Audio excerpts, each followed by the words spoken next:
Isang mapagpalang araw na naman sa ating lahat mga kapatid. Sa video ito ay ating pag-uusapan ay ang tungkol sa halamang saga-saga. Ano kayang bisa o kapangyarihan sa taong nagtataglay nito?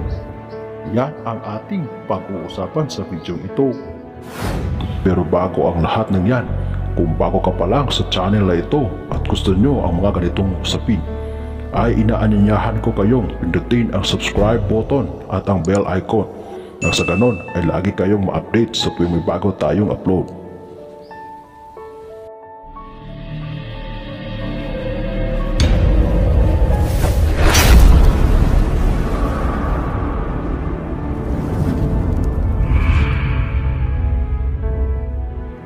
Marahil ay nakatagpo o nakakita ka na nito sa kagubatan, pero hindi mo alam kung para saan.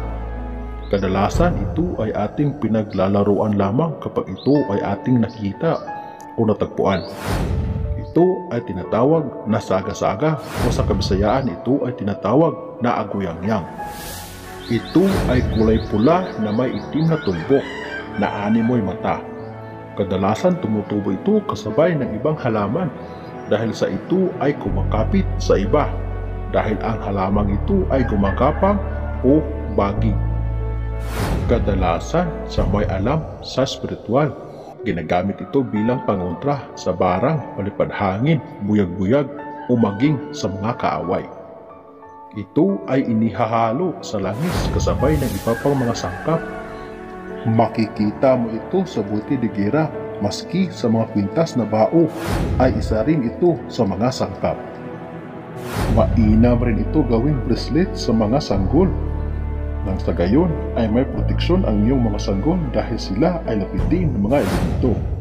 Kung nais mo naman itong gamitin sa negosyo ay kumuha lamang ng 11 piraso nito at balutin sa pulang tela at sabayan ng lumang perang papel.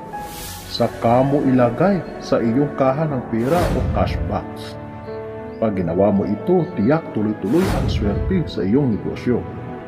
Pwede rin na ilagay ito sa iyong wallet nang sa gayon ay may pamproteksyon ka sa iyong mga lakad o biyahe. Kadalasan ang buto ng saga-saga ay pamproteksyon at pangontra. Marami pa pong taglay na kapangyarihan o bisa ang buto ng saga-saga. Ngunit kayo na po ang bahalang tumuklas nito. Hanggang dito na lamang ang ating kaalaman para sa araw na ito. Muli, maraming salamat sa inyong walang sawang panonood. God bless us all.